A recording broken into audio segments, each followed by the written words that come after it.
দর্শক, ঠিক এই মুহূর্তে আমরা যুক্ত রয়েছি জাতীয় প্রেস ক্লাবের সম্মুখভাগ থেকে, এবং সেখানে কিন্তু আমরা দেখতে পাচ্ছি যে অসংখ্য শিক্ষক জড়ো হয়ে বেসরকারি যে প্রাথমিক বিদ্যালয়গুলো ছিল সেই প্রাথমিক বিদ্যালয়গুলোকে জাতীয়করণের দাবি নিয়ে তারা কিন্তু এখানে মানববন্ধন এবং অবস্থান কর্মসূচি পালন করছে, এবং সেখানে তারা যে নানা ধরনের দাবি সেটি কিন্তু তারা তুলে ধরছে। দর্শক, কণ্ঠ থেকে আপনাদের সাথে ঠিক এই মুহূর্তে সরাসরি যুক্ত রয়েছি আমি সাইমন। এবং আজকে এই যে শিক্ষকরা এখানে সমবেত হয়ে বেসরকারি যে প্রাথমিক বিদ্যালয়গুলো ছিল সেটিকে জাতীয়করণের দাবিতে আসলে কি কি ধরনের দাবি তারা দিচ্ছেন সে বিষয়ে আমরা কথা বলবো।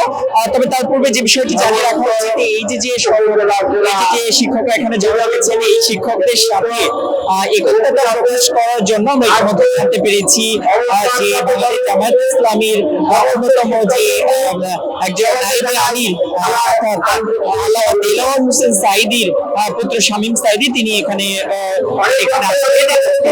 এসে এই যে শিক্ষক রয়েছেন তাদের সাথে যোগদান করবেন বলে আমরা ইতিমধ্যে জানতে পেরেছি। আমরা একটু কথা বলবো যে যারা রয়েছে তাদের সাথে, শিক্ষকরা রয়েছে, আপনারা আসলে কি ধরনের দাবি নিয়ে আজকে এখানে এসেছেন? আমরা আমাদের যৌক্তিক দাবি নিয়ে এখানে এসেছি। যৌক্তিক দাবি কি কি দাবি? বিদ্যালয়গুলোর জাতীয়করণ। কি পরিমাণ শিক্ষক এখানে জড়ো হয়েছে? 4000-এর অধিক, আমাদের বিদ্যালয়ে 16,000-এর অধিক শিক্ষক। 2013 সালে তৎকালীন প্রধানমন্ত্রী বাংলাদেশের সকল বেসরকারি প্রাথমিক বিদ্যালয় জাতীয়করণের ঘোষণা করলে রাজনৈতিক বৈষম্য প্রায় 4000 অধিক বিদ্যালয় বাদ রেখে 26,893টি বিদ্যালয় জাতীয়করণের আওতায় আসে। বাদ পড়া বিদ্যালয়গুলোর জাতীয়করণের দাবিতে আমরা 2018 সালে বিভিন্ন আন্দোলন সংগ্রাম করি। দর্শক, আমরা এখানে দেখতে পাচ্ছি যে শিক্ষকরা এখানে কিন্তু তারা জড়ো হয়ে তাদের যে দাবিগুলো ছিল সেই দাবিগুলো তারা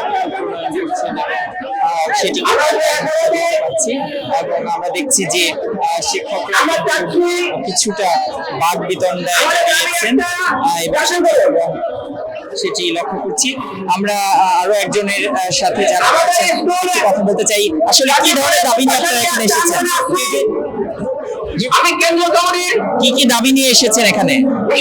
এখানে প্রাথমিক বিদ্যালয় একটি দাবি, সেটা জাতীয়করণ। এটা জাতীয়করণ এখন বর্তমানে আমরা বৈষম্য শিক্ষার জাতীয়করণ করে নাই। এখন এই হাজার হাজার শিক্ষক, হাজার হাজার স্কুল, এগুলি একবার করে আছে। এটা একমাত্র উপায়, সেটা হলো জাতীয়করণ। এবং এই শিক্ষকদের একমাত্র প্রাণের দাবি সেটা হলো জাতীয়করণ। এই জাতীয়করণের কোনো বিকল্প নাই, জাতীয়করণ করতেই হবে। এটা এই ছাত্র আন্দোলনের মাধ্যমে যে সরকার গঠিত হয়েছে সেই সরকারের কাছে এই বৈষম্যের অবসান হোক, সেটাই এই বৈষম্যের অবসান হলো জাতীয়করণ, একমাত্র জাতীয়করণ। আপনাকে ধন্যবাদ।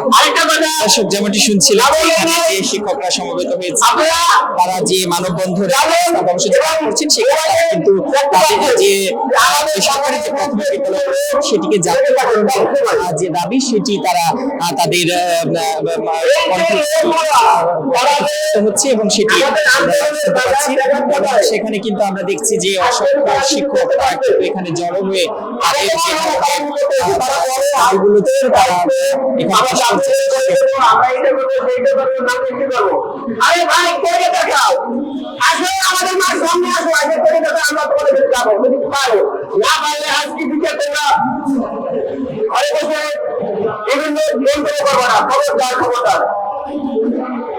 জানেন আপনারা গত আন্দোলন সময়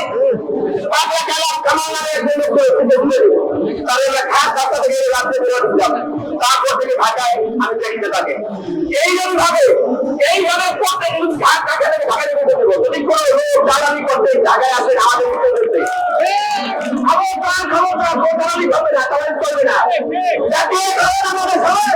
আমরা শিক্ষক, আমার দাবি সেই কাজটা